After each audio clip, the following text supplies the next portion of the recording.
thank you so much for spending your time and taking time on a Saturday for this. I'm going to try to make it as brief and as fast as possible because I know we are all really busy. If you hear any noise in the background, I understand. I hope you'll understand too.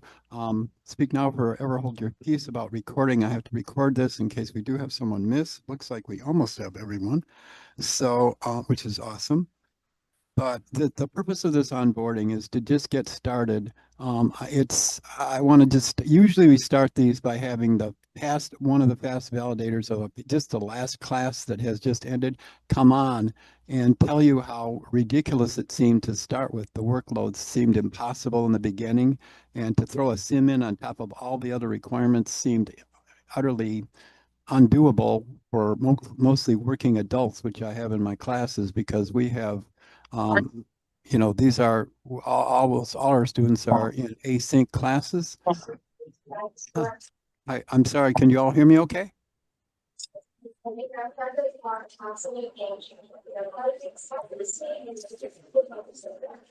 I'm just getting a little crosstalk probably with Francis, but because your mic is on.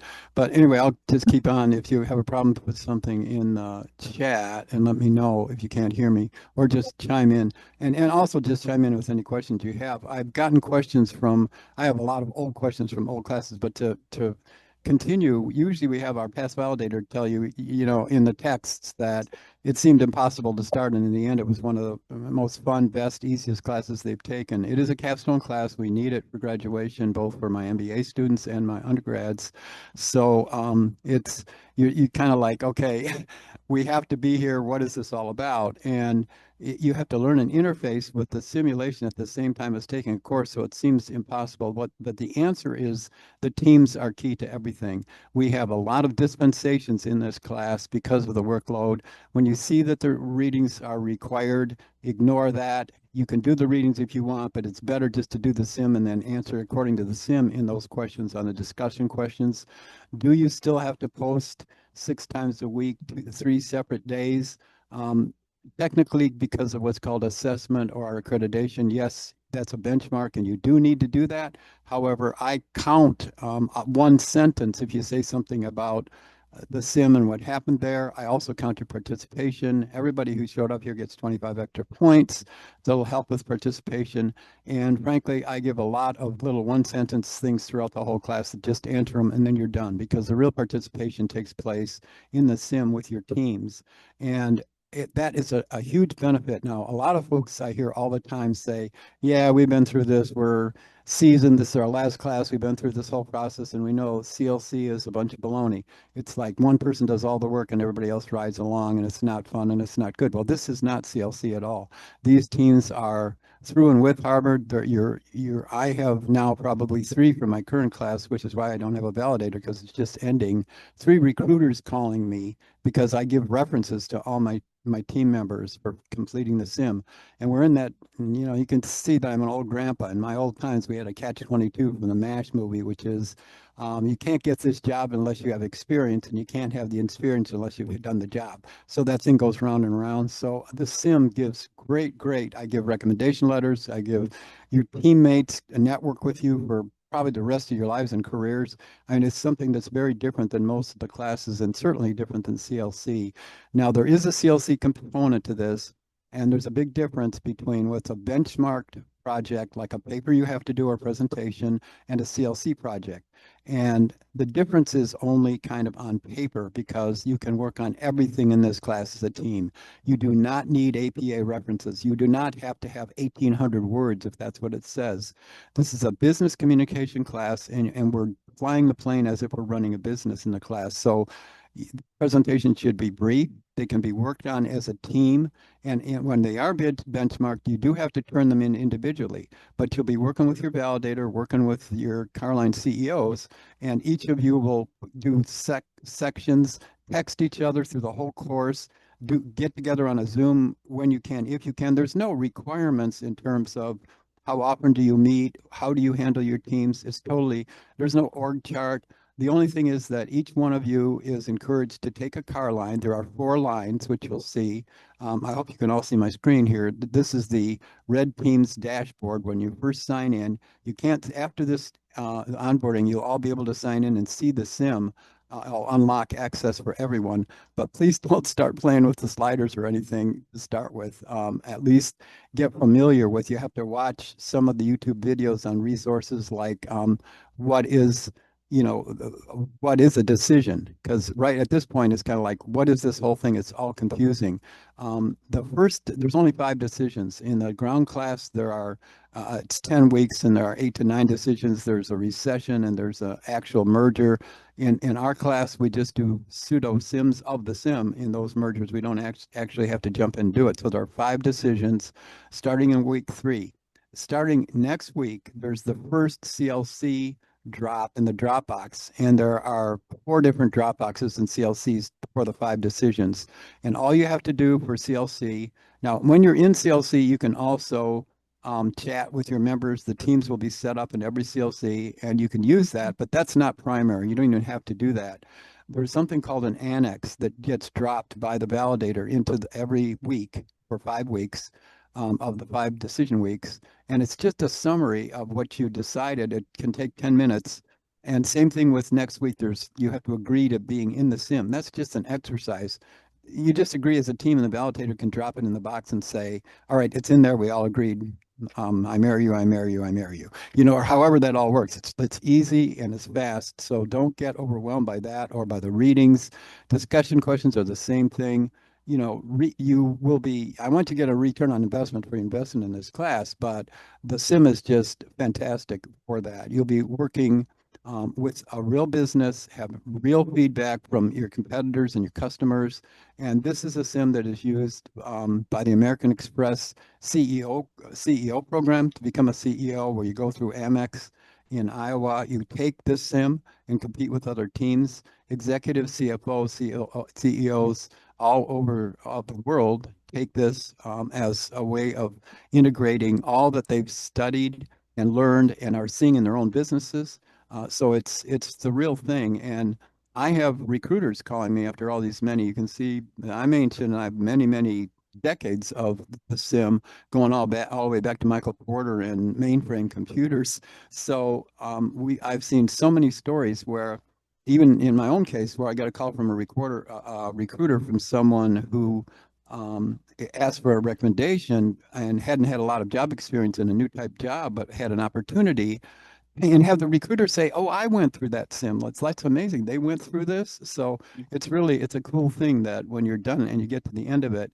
So I beg you, don't get, of course, too much of a case of the whelms at this, because it looks very difficult with all the moving parts to start with, but it's not that difficult because I'm a helicopter pilot from the old days, and you got to do small changes. If you start, you're going to get in trouble if you start doing big changes. So to begin with, when you're making your decisions, it's especially the first decision is kind of just roll the dice, because you don't have any feedback from customers yet. And all you know about is what you've been able to binge watch on some videos about what is the decision, and what do customers want, and all that kind of stuff. So let me just jump into this to start with. When you go on to every time that you have a meeting, you'll each take a car line. You will take either low cost or family or eco-friendly or image. One of those, each of you will take a car line. As you decide yourself, there's no org chart. Each one of you is a CEO of one of those car lines, but you can combine, do everything with each other, and the decisions are made as a team. You need to set up a Zoom every week as soon as possible for the new week, once you've looked into that decision for that week after the last decision. The first decision is just, in week 3, have it done sometime by Friday at noon. So Monday, Tuesday, Wednesday, Thursday, Friday, whenever, and you'll be texting each other on when you can get together. And you need a minimum probably half-hour Zoom with everyone on it, all 5 of your team members. But in the meantime, do a lot of texting with me, with them. I'm one-on-one. I'm more of a tutor than I'm a teacher in my actual profession. I tutor probably 2,000 students a year and teach maybe 40 classes a year. So it's really a lot of tutoring. So there's a lot of one-on-one with us in this class. I'm totally available to you. This isn't some kind of like, okay, I'm going to, from on high, give you an A. It's like, no, I want everyone in this class to get an A. The only, You are. The only thing that can mess you up in terms of the grade and the points is if you don't show up for team meetings. That's a killer because you have 190 points, almost 200 points are from your peers. And if a peer says this person never showed up, they used all the materials we made, and they're carrying an A in the class, then they're going to downrate you. So it's really you kind of love each other, and you go, all the ships go out with the tide kind of thing. So please show up for the meetings when you all decide if there's a problem with meeting.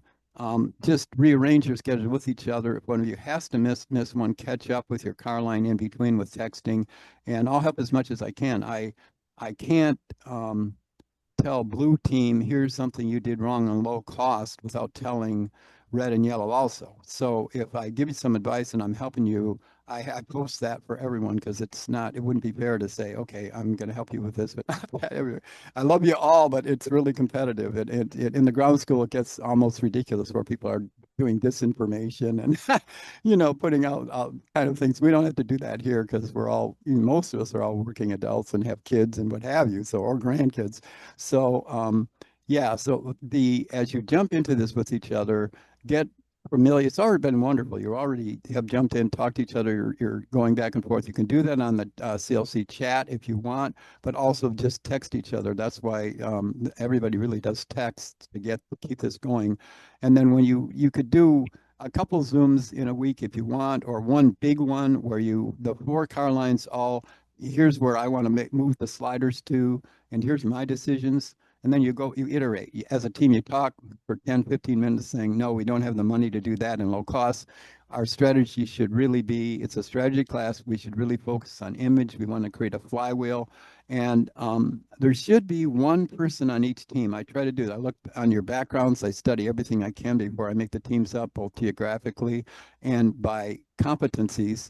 You should have one person at least who didn't sleep through accounting, because that will help. If you have a finance person or someone that can work with the financials, it's not everything. You can't have analysis paralysis. You have to do marketing. You have to do heuristics. You really have to run it like a CEO and make decisions based on mission and vision, and that will change. And I always get this question right away. Does the team that wins guaranteed that all get A's? It's like, look, if you lose and you did the worst thing that you can possibly do and you crashed and burned, I will help you to get out of it by following the market line. But even if you came in last and did terrible and made the worst decisions, your final presentation, this is heavily weighted to the end of the class. You'll see the points. It's not about how you did. It's about your honesty. It's about saying, here's where we changed course. This is what we did wrong. We corrected this. We did this wrong. And then that blew up. It's real world. There's a lot of moving parts and nobody can game this. Even when they get the instructors together who've been doing this for 30, 40 years, we have amazing surprises, things we didn't look at that suddenly happen. So when you when you first jump on Halo within your class resources, as you know, you go to class resources, and up here on the top, you see Mega Learning Simulation Customer Value. Then you click on View Resource. When you click on View Resource, this is how you meet as a team. You do this on a Zoom, and the same thing actually happens, and suddenly you're taken into your team, your red team, your blue team, what have you. And let me see what we got here. Here's red team. So if you're on red team and you clicked, this is the first thing you'll see. Let me see if I can move us out of the way so I can see the ending here. Across the right on the top, you'll see select team. Well, you won't have that. This is an instructor interface. Dashboard, company, markets, decision, and validate. The validator is basically at the end on a late Thursday or early Friday noon, when you've made all your decisions, you've done them, you've moved the sliders, and you're comfortable with running the sim at that point. The validator, I'll work with them, and you'll just click this and it'll say, are you ready to send? And you say yes, and that's it. And then it's validated and you're locked out for the teams to compete and for the computer to run. This is a dashboard. When you first look at your team, you'll see what rank you are. Obviously, this is last class. These decisions haven't all been made. So in terms of this is your emissions, but there are the main parameters of winning or losing are revenue, emissions, gross, return on capital employed, retained earnings, morale, and share value. And those 6 are equally rated. You'll see how that works in terms of what's happening. Are you up or down in terms of competing, meeting the customer's needs and competing with the other teams? The one important thing on this page is down at the bottom, you'll see that there are three indices. Most people just blow by this page and go right to decisions, okay? Or looking at markets or the company, but decisions are where all the action happens. So almost everybody jumps to decisions and starts making decisions or discussing, we got to back out of eco, it's killing us, or we got to jump into such and such. Well, the one thing you should look on this landing page are these indices. People forget to do that. And that is that mainly if you're doing an image, which is the race car, the Ferrari, if that's the one you're focusing on, or one of the ones in your portfolio, if this starts at $2 and ends up at 4, you've got to be careful, because as gas prices go up, your sales are going to go down. You have to be careful balancing your portfolio, maybe with some of the low cost lines. The other thing is, we'll get into this in the decisions, but the where you'll jump to almost always is either the corporate or the business lines decisions. Business lines decisions are, again, I got a bunch of things here. Across the top, you'll see there's low cost, family, eco-friendly, and image. Those are the 4 lines that each of you will take as a CEO if you want, or you can combine them, work together, and you will, but usually you look at your own line and figure out what decisions you have to make, and each one has different parameters. How the heck in heaven's name do you do a first decision in a couple of weeks when you know nothing about any of this stuff?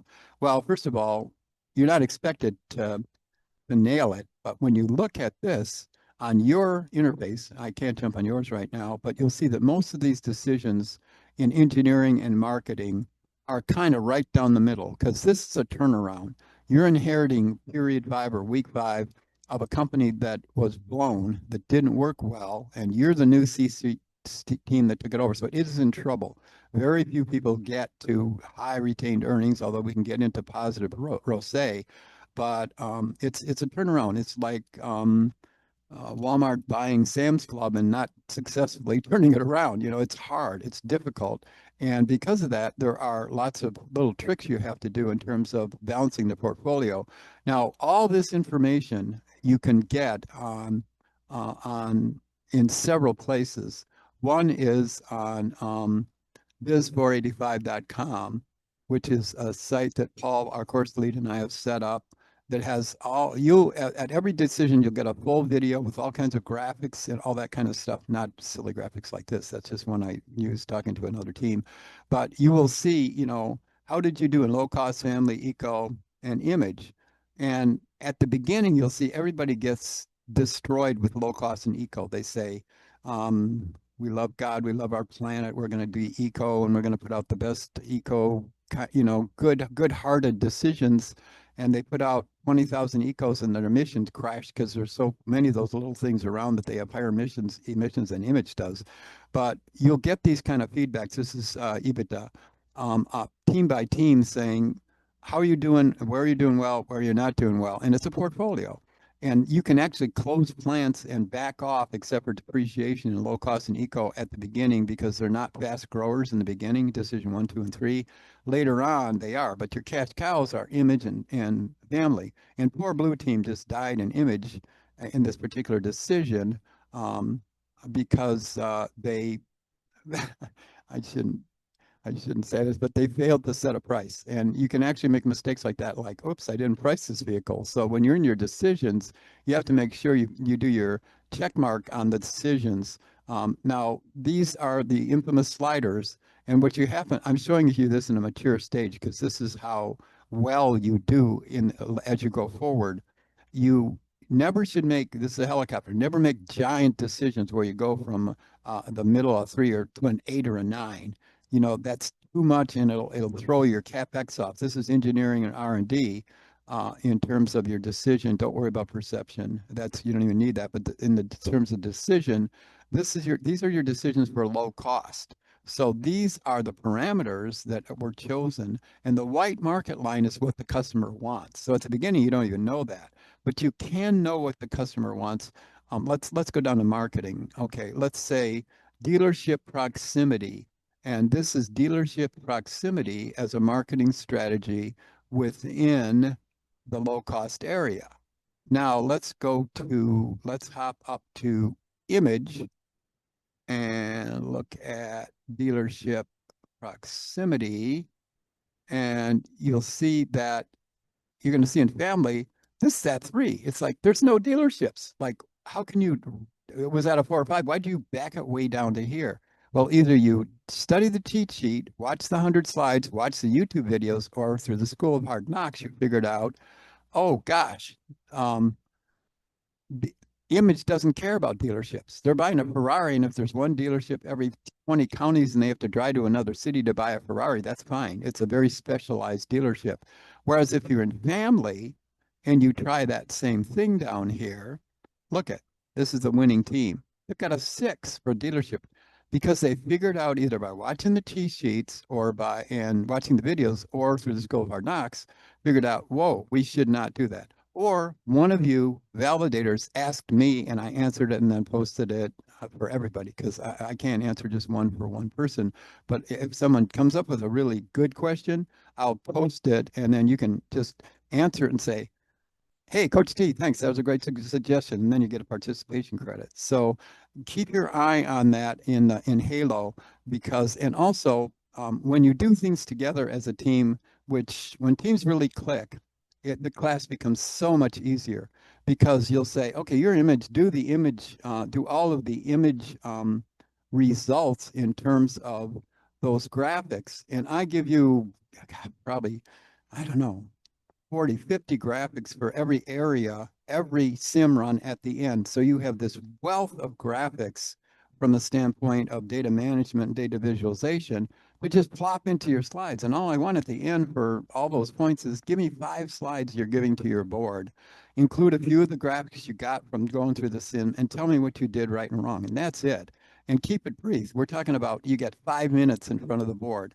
So a lot of the things you'll see in the rubrics that you will say, I want 10 APA quotes and I want 100 and, 1,000 words, or I want 20 pages of that. Ignore that. This is not, it's all about the sim and you have to make the benchmark. So if you work together and you put presentation together, the similarity score will be high, but you each have to turn it in if it's benchmark because it's your group work, but each of you have your own take because you have your own car line. So that's how we kind of integrate the CLC or the group work with the grading and all that other stuff of the rest of the class. So that's important to know that, use your team, be on your team, help each other, and you'll find it's a lot easier because that's the majority of your work. If you look at, our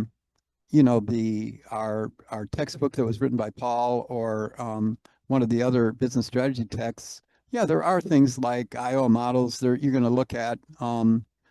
SWOT, strengths, weaknesses, opportunities, and threats. But you have all the theoretical stuff. But when you're going in front of your board or the C-suite, you're not going to say, ladies and gentlemen, according to Bandura in 2012, this study said such and such. It's like, huh? Give me your metrics. What's your unit doing? What are the sales forecasts? What are you talking about Bandura in 2020 or whatever? It's like, I'm not trashing scholarship. It's important. You go on for your MBA, get your doctorate, whatever you want to do. If you stay in education or go into higher degrees, MBA for the practical side, you'll still have to do a lot of scholarship. But this is not, it's study plus practice, but a lot more practice with the Sims. So it's much better to look at your metrics, post something in the DQs about, I saw this on my team, and you don't have to do a ton more extra work then on doing a lot more readings and study. Now, I'm not saying that studying readings aren't important. We had to do that for the benchmarks, but relate them to the sim. Everybody, we all can say, all right, let's do the whole blockbuster video story, and then why did Radio Shack go under and Best Buy prospered, and they have Amazon kiosks in the store now. How did they not get destroyed by Amazon when Blockbuster and everybody else did? And, Barnes and Noble and all the bookstores, we couldn't find a bookstore anymore. So you can do that kind of theoretical stuff, or you can say red team did this, blue team did that, and here's what we actually made this decision. And in the merger, I'm okay with whatever you want to do. Whatever you want to do in this class is great with me. If you want to do Ford and GM or you want to do Blockbuster, whatever on some of your examples, that's great. But you can also do blue team, red team. When you do the merger, it's like we're going to buy out blue team. And here's their parameters, here what we did. And you have way less work. because you've got what you're doing is you're looking at the graphics that came from your decisions. What did you do when you met? What are the decisions? And you're reposting that back into Halo and whatever the other questions you have. So don't skip doing your I'm my hands are tied in terms of grading if you don't do the number of posts required, but they can be a sentence or two and from the sim, and that's fine because I credit you and you get credit for all the work you do with your teams. So, and again, I'm not trying to make this sound onerous in terms of the teamwork because really there's only three decisions. I mean, there's 5 weeks. Decision one, you get together for a short time and say, let's leave this slider somewhat close, but here's how we're going to emphasize image and family because those are the cash cows in the beginning, according to the portfolios on all the videos, and low cost and eco destroy everybody, all the EBITs, because they put a bunch of features in them. The CapEx is really hard on the business side, on the budget side, and you're going to really learn about CapEx. And I get a lot of questions from I'm a programmer and I get a lot of questions from my software folks saying, hey, we're not going to go into a manufacturing business. What value is all this stuff learning how CapEx works when Google didn't have CapEx until like 5 years in, and then it became key. Well, yeah, because they bought their own servers and they started doing capital equipment expenditures. But CapEx is actually key to cash flows, and even in softwares and service as SaaS and service as software as a service business companies, it turns out that the whole hot topic right now with data science and AI and everything is supply chain management. Supply chain management is all about CapEx because maybe you're not making this, maybe you're an assembly marketer yourself, but you're dealing with China, you're dealing with Japan, you're dealing with a lot of other entities all over the place. And if you're managing supply chain, you got to understand their cost structures. And if let's say you're in marketing, it's like, what do I need CapEx for marketing? Marketing is all about knowing the pain points of your customers. And now the customers, how do we make you successful with your customers, my customer? So it's very recursive, it's a fractal, it goes in, and you have to understand CapEx to get that because somewhere sometime someone is making something, something is actually has a manufacturing step to it. So this is really valid. And I know methinks self does protest too much because we get this a lot through the Harvard interface where there's a lot of like, well, we're really assembly marketers. We're really into software as a service. I run an antivirus company.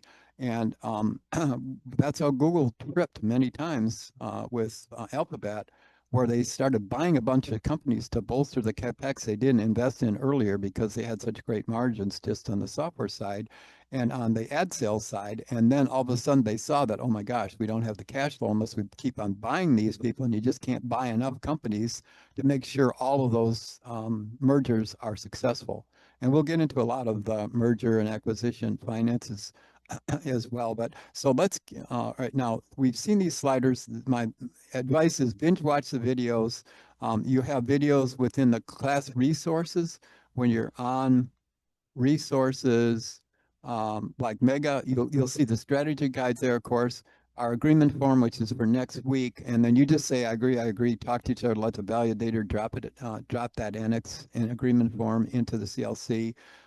You've got a few things, but then you start to get the decision process and all that stuff explained, educator training. These are the actual mega sim videos on YouTube. There's a ton of them. What is a decision is important.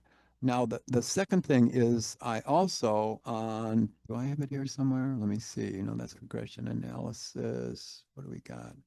Calculus. Where do we got this? Oh, here's channel content. Okay. So if this will actually pop up, this is our channel, our meaning Paul Waterman and I, our course lead and myself, for you. And what it is, it's at ampersand model sim professor. You'll find it. I'll put links in Hello and in announcements. Please keep looking at announcements. That's where we mostly put a lot of stuff. It's not just at the beginning. There's a lot of information that goes in announcements and it's updated daily. So these are just a bunch of videos. Decision 1, decision 2, decision 3. But there are also some videos and there are links on the Biz 45 site also that are, they're 12 minutes, 10 minutes, 15 minutes, but there's one that is like, I can't remember, Birds is important, but there's another one that's That's an hour long. That's crazy. But there's one that's 28 minutes, 100 slides in 28 minutes. I don't know where it is, but I'll put a link to it. But that's an important one to watch because it's got all the 100 slides about the cheat sheet that you can get both on Harvard and in Halo on the right side of Halo, and a video on it where I go through all 100 slides like in 20 minutes and give the main point. Those slides also are on biz485.com, but they show you things like important things to know, like what is the formula for CapEx? In other words, if I've got a forecast that I've done for the business, for my business line, and that forecast, I have to look at the value to the sliders. I have to look at the value chain to see what is my market share and what's happening there. And then I have to look at my budget. And don't forget to look at the budget because this is where you price your vehicle. It almost always happens where a team doesn't get a chance, especially on the first decision, to do as much work because we're all working adults. Well, many of us have kids. Some are in other countries. I had a lieutenant in, she was in airborne and she was joining her team on a sat phone in the desert outside of a tent. So I mean, we have some amazing stories in this sim but make sure you look at the budget side when you do all this in each of the car lines and price your line. Because if that's at zero, you'll get zero sales, zero market share. And the most important graphic that you're going to learn is lost orders over inventory, LOI. Because it's matching supply and demand. And if you're not making what you're selling and you're doing a great job of marketing, then you're going to have all these what are called lost orders. This is a European model. In the US, when a sale is made and is booked, it's considered the delivery point. So if you can't deliver, you can have a whole bunch of orders and no sales. You can have a ton of orders, but you can't deliver, and that percent of that is just wasted money in marketing. On the other side, if you make a whole ton and you have your capex and your plant capacity and all that is fantastic, you're making a lot of image cars, but you don't market it correctly, you're going to have a ton of inventory building up.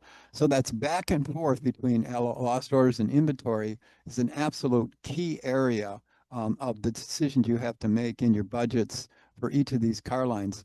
Now, the other thing is after you figure out your pricing and all of your engineering and marketing, then you have to jump and you should iterate this back and forth. It's a sim within a sim. On Excel, there's kind of what if. You can do what if pivot tables and stuff on Excel. And then there's another one with Solver called What's Best, which is optimization. So you move from linear regressions to linear programs. And there are people that actually in our sims, I had one student who was the CFO of a whole county in Florida. I have adult students in these classes who actually built an entire analytic panel within Excel for the sim. And you can get into analysis paralysis, so don't think you have to do this. But if you have tools and you're a quant and you want to play with it, then do so. You'll help your team. But you don't have to have that to do really well. You have to build a flywheel, which is decide where is your niche, and you have to have co-opetition. You got to look at what the other teams are doing. I have opened this up every class so you can see everybody else's financials and numbers. You'll see all that for everyone every time.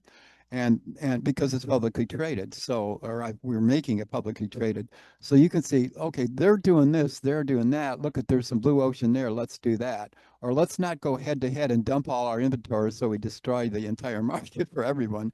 And this is the way the auto industry has been done for 40 years. I mean, what's happened in that industry is that because of collective bargaining, the government's looked the other way on antitrust and said, yeah, okay, you guys can talk to each other. It's not collusion. It's not Sherman Act because you need to do well by the unions and they just pick one of you to strike every year. So you go ahead and talk to each other. So co-opetition, which is a global reality now, is something that was been happening in this industry forever. So there's a lot of that is part of the learning lesson. But since we did business lines, there's also a corporate, and I'll be talking on text to our validators about this, but the validators have, I don't throw everything on our validators, please.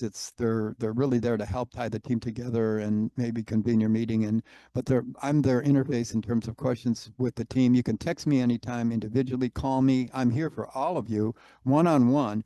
But the validators have a special job in making this run every time, which is they have to go down and look at their cash flows. And you have to do this together and say, okay, I hit validate, and it said, no, I won't. Well, there's a few things that you have to do. Cash available. If you spent all your money and this is a negative money, you can't run the sim. It'll say, nope, go back, get rid of some of those engineering features, fix it. So instead of having to do that or having someone have to jump in and help, it's best just to iterate back and forth as you do the CapEx and you do your productions, your facility investment, and these budget items, these happen automatically when you move the sliders. So I can move a slider and show you how CapEx changes, but I don't want to be here with you for 2 hours. So I won't be doing a lot of that detail, but it's all in the videos, and also be doing little small recap videos all the time for all of it that you can watch that are like 10 minutes. So you don't have to spend a lot of time on them. But if this is not positive, it won't validate. So if the validator said, uh-oh, something happened here because we dropped too low, you got to just reiterate this. And you can do what ifs with this in this sim, a sim within a sim. You can try different budgets, see what happens to your cash, which, so you can model it within the model, which is really cool. It's got all those spreadsheets done for you to do that. And they all change with how you move the sliders, what in the boxes that you change. So you have both the company, the markets, and all that stuff. Let's see, where's BIS 45? Let's jump to that. Let's go to more here. Is this in Ace the Class or in Two Birds? Let's see. All right, these are just some of the slides that you will be getting as you go through the class, where we actually send you things that you can include in your own presentations. That way you don't have to sit here as busy as we all are, building a bunch of graphics for your presentations, your papers, all that. Just pull the ones I sent you in the videos and every week and post on Halo and use them. And also, if you are weaving together a story that has to be 5 minutes long in a presentation, pop a few of these in here. But these are some of the 100 slides also that teach you what are the decisions for each car line, how does timing work, and this is just a site that Paul and I have built to help you hit the ground running. So how do you increase ROSE? What drives costs? That kind of stuff. And where do you go to find this kind of data? And this is an example. Here's your facility investment. This is the formula that you have to use. It's whatever your capacity needed the next period is, and then you subtract your previous from your last decision in terms of, is there a change or has it gone up or down in terms of how you did the sliders, and then you have to add back depreciation. So that's how you do it to figure out that budget every time. So that little formula you use all 5 times. Again, decision one is just kind of making minor changes, starting your strategy, looking at each car line and iterating this and validating, because you have no customer or competitor feedback yet. Decision 2, 3, and 4 are the main ones, because you've got customer feedback, what they liked, what they didn't. You see what the competitors do. You see where you won, where you lost in each car line, and all that kind of stuff. So, and you got the lost orders over inventory. So you see, where did I build too much inventory compared to where did I get lost orders? And this is well, this is return on capital employed, but this is like the orders versus the sales line here, where you can take a look at why am I have this big gap in here because I didn't make enough product, or why do I have so much inventory and I'm not moving it because I didn't market it enough. So this kind of shows where all of your the cheat sheets are at within Halo. Also, they're available on Harvard too. When you're on the Harvard interface, you can go to resources and you get the cheat sheet there too. So there's multiple. I'll also send it to you and to the teams. I'll post it in CLT, whatever you need. Just stay on the text, keep texting each other and keep texting me, and we'll make sure you have all the resources you need for your meetings and to make the sim work. Now let's see. All right, we've got Halo, and I mean, the main message is if you're used to an async class, is that sometimes you only look at announcements like at the beginning of every unit or every topic within Canvas or Halo. And in this case, we put a lot of announcements in there, but then I repeat them under the DQ.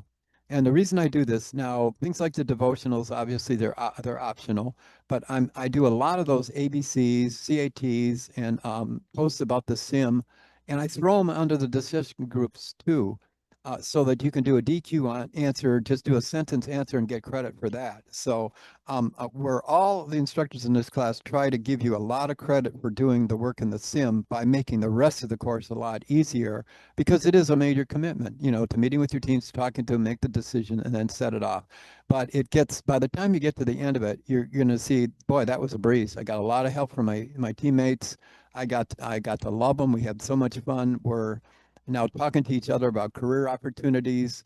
We're getting a Harvard letter saying we completed the sim, so there's a lot of things that make the capstone class important for going forward in your careers, and also if you're going for the MBA.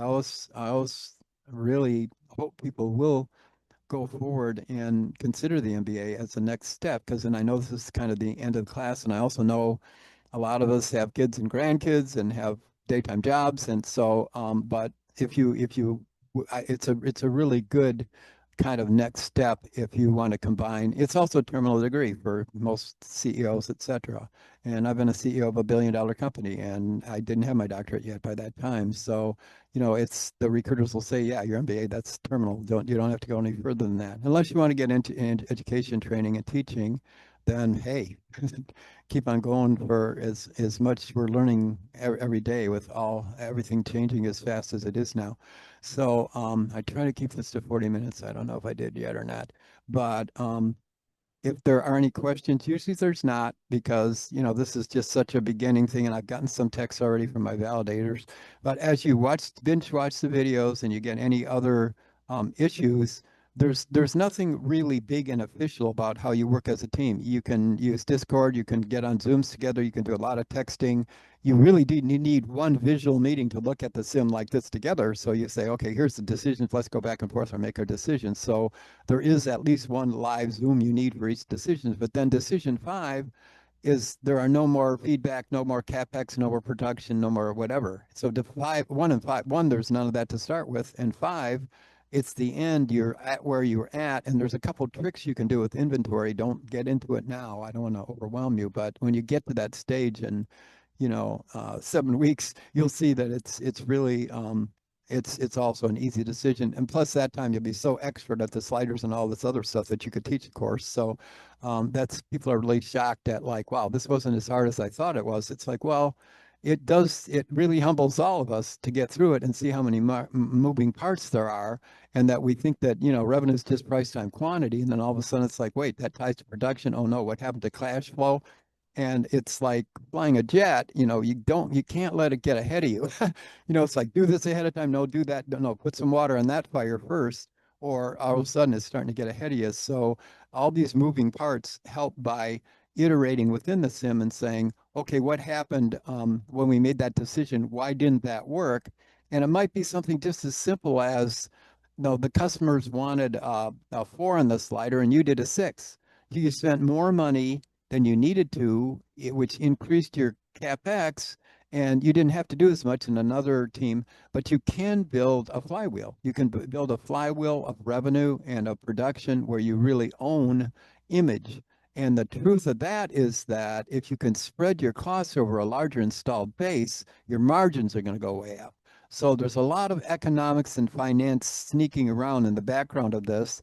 And if you get it, that's great. If you're not an economist, so what? You took economics and you took finance and you say, oh, now I can see how the actual real world moving parts that I'm responsible for and the metrics that I have to show. And this is a data management class in addition to strategy.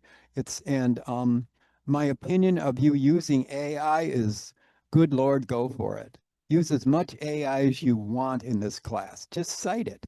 this isn't like, oh, there's a policy. If you go over 3%, then you're cheating. It's like, no, the real world. This is a real world class. Fly the airplane. If AI can help you on it, don't believe it all the time. But if, especially now with uh, Grok 4 and 4.5 coming out in the middle of this month, they're doing collaborative AI now, which is a new model where you got six models talking to each other and helping make decisions. You can have it help you with your presentations, with your papers. I don't care, everything. Use it as much as you can use it. And the main two things I look for when you say, "Hey, I used AI on this," is what were your prompts? How did you interact? Are you learning? Is it helping you? Would that help you in your real job?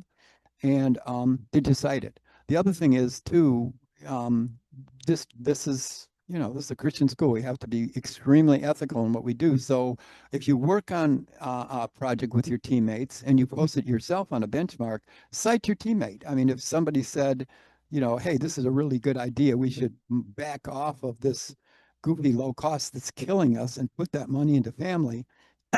Say, Nam said that, Francis said that, Grace said that, we got that, cite them, cite your teammate. And that's totally legitimate because in a real business, you're also honorable. And if a colleague suggested something, you're not going to take over an idea and say it was your idea. You're going to quote cite them and say, hey, so and so mentioned this to me. I think it's a great idea, et cetera, whatever, just out of honor.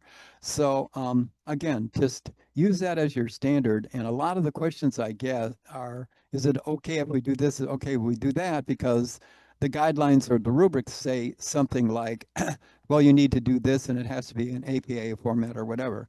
And it's like that we do have authority over as in this class. And the dean of our college, of the business college, has said, yeah, there's a very special exception because we understand that a lot more work is being done teamwork wise than normally is in another class in terms of sharing stuff, sharing ideas, and especially reusing a lot of the graphics that I'll be sending you at the end of every decision, because that you're going to be nailing high similarity scores. And I get really honorable people saying, oh my gosh, Coach T, I'm really worried. It's like 63%. It's like, don't worry about it. Where you're using the same graphics over and over. And if any of you have, I won't mention anything, if any of you have taken this class before and didn't finish it for whatever reasons, you may be sharing some stuff that you've done previously. That's all fine too. That's, whatever you've learned, whichever you picked up on the videos is great. So other than that, are there any questions, any concerns, any, this is crazy, whatever? If not, let me stop sharing here somewhere if I can. And we will go back down to, let's see if I can find my stop sharing screen.